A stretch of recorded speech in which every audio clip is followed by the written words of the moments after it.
Anda masih bersama kami di Prime Market Highlights. Pemirsa, aset yang dikelola oleh Badan Pengelola Investasi Danantara hingga saat ini telah mencapai lebih dari 1.000 miliar dolar Amerika Serikat atau setara dengan 16.311 triliun rupiah. Ya, Presiden Prabowo Subianto menegaskan Danantara bisa menjadi pilar ekonomi masa depan Indonesia. Presiden Prabowo Subianto menegaskan Badan Pengelola Investasi Danantara berperan penting dalam menjaga dan mengelola kekayaan bangsa yang bisa dipergunakan anak cucu dan generasi penerus bangsa. Di mana hingga kini Danantara tercatat memiliki aset yang dikelola lebih 1.000 miliar dolar Amerika atau setara dengan 16.311 triliun rupiah. Oleh sebab itu, Presiden menilai kondisi Indonesia saat ini berada di jalur yang benar dan menyebut ekonomi nasional dalam situasi yang menunjukkan pertumbuhan yang positif. Danantara adalah energi masa depan bangsa Indonesia. Danantara adalah menjaga dan mengelola kekayaan anak-anak dan cucu-cucu dan generasi penerus kita, saudara-saudara sekalian. Dan Danantara sekarang aset yang dikelola lebih dari 1.000 miliar dolar Amerika. Di sisi lain, investasi yang dicapai Indonesia sudah mencapai target yang ditetapkan Anggaran Pendapatan Belanja Negara atau APBN. Capaian investasi ini menurut Presiden Prabowo berhasil tercapai dalam 4 bulan lebih cepat dari yang ditentukan. Dari Solo, Jawa Tengah, IDX Channel.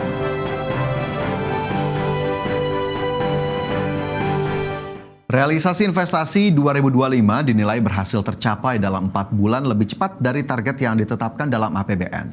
Menteri Investasi dan Hilirisasi Rosan Roslani menegaskan investasi yang digapai pemerintah berjalan mulus dan membuka jalan bagi berbagai terobosan penting dalam hubungan bilateral antar negara. Dalam catatan kunjungan bilateral Menteri Investasi dan Hilirisasi Rosan Roslani ke beberapa negara, tercapai sebuah komitmen investasi yang konkret dari negara Jepang, Belgia, dan Perancis. Di Perancis, Indonesia mendapatkan komitmen kuat dan eratnya hubungan kedua negara yang berujung pada banyak kesepakatan strategis. CEO Danantara ini bertemu calon mitra seperti Emirat dan Medef untuk menjalin komitmen investasi yang konkret di Indonesia. Sementara di Belgia, Badan Pengelola Investasi Danantara ikut serta terlibat dalam penyelesaian kerjasama IEU-SEPA oleh Komisi Uni Eropa. Hal ini merupakan langkah maju yang signifikan untuk hubungan ekonomi dengan Eropa, termasuk potensi investasi besar dari negara-negara Uni Eropa. Sedangkan di negeri Sakura, Rosan bertemu khusus dengan State Minister of Economy, Trade and Industry atau METI yang menghasilkan hasilnya penandatanganan kerjasama jangka panjang dengan JBIC serta kolaborasi baru dengan JICA, Keidanren, SMBC, Takeda, Itochu, Toyo, dan banyak perusahaan top Jepang lainnya. Kerjasama Indonesia-Jepang tersebut fokus pada sektor-sektor prioritas yang akan mendongkrak perekonomian Indonesia. Perjalanan panjang dimulai dari Tokyo, Jepang, saya bertemu dengan Minister dari METI, kemudian penandatangan dengan JBIC untuk renewable energy yang bersifat jangka panjang, dengan JICA di Social Company dari Jepang yang sudah dan akan berinvestasi di berbagai bidang termasuk hilirisasi, blood plasma, dan yang lain-lain. Alhamdulillah, EU-SEPA berhasil difinalisasi, EU Commission tentunya ini akan memberikan dampak yang sangat positif terhadap Indonesia dan juga terhadap EU. Banyak kesepakatan yang akan memberikan manfaat terhadap dua negara. Selain itu, saya bertemu dengan perusahaan yang ada di Paris ini dan insya Allah ada beberapa deal yang kelihatannya akan segera kita finalisasi antara Danantara dan juga perusahaan tersebut. Pertemuan bilateral dan menghasilkan komitmen investasi ini sebagai upaya nyata dalam memberi manfaat besar bagi kerjasama antar negara mitra strategis. Dari Jakarta, Tim Liputan IDX Channel. Dalam forum Finance Ministers and Central Bank Governors atau pertemuan Menteri Keuangan dan Gubernur Bank Sentral G20 ketiga di Afrika Selatan, Indonesia berkomitmen untuk terus memperkuat sinergi global yang lebih adil dalam mewujudkan ketahanan sektor keuangan secara bersama. Menteri Keuangan Sri Mulyani Indrawati menegaskan, melalui pendekatan pembiayaan inovatif, Indonesia mendorong penguatan sinergi lintas negara untuk agenda transformasi ekonomi global menuju pertumbuhan yang inklusif, berketahanan dan berkelanjutan sesuai prioritas pembangunan nasional. Di sisi lain, Sri Mulyani juga proaktif menjalani kerjasama multilateral bagi stabilitas dan pertumbuhan ekonomi global yang adil dan merata. We are deeply concerned about the declining concessional resource available to African countries.